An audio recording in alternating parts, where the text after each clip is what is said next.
Welcome to another video. Today we have the Anker 6-in-1 USB-C adapter. First, let's go through the specs.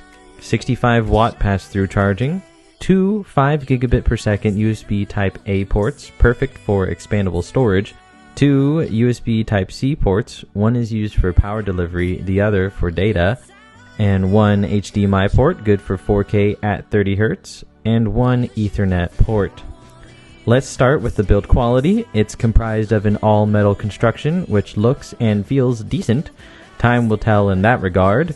The ports feel solid with no loose connections at all, and the cable they use to plug into the device, in my case an iPad, is braided and leaves nothing lacking except maybe more length. Something to note, the adapter does tend to get warm. The instructions and the included jargon indicated this would be the case, so I'm not worried. The only time it gets warm is during pass-through charging anyway. On to the usability. Testing it with two USB devices such as a mouse and keyboard, it was not happy. The mouse clicks were not responding and the keyboard inputs neither.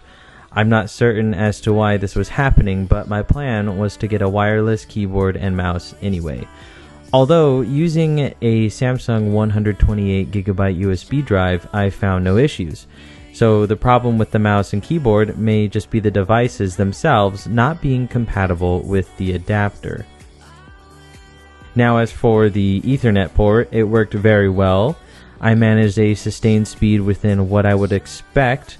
The differences for me were marginal compared to the Wi-Fi, but if you have a bad Wi-Fi connection or need a more consistent connection, the Ethernet port is a very nice convenience.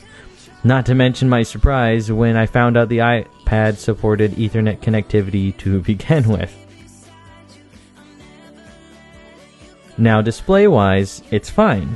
The colors and resolution on my 1080p monitor looked fine. The only issue was my input devices weren't actually doing anything, so I couldn't really test much, but nonetheless, the HDMI port works well, and a great addition to the iPad since external display support actually works now.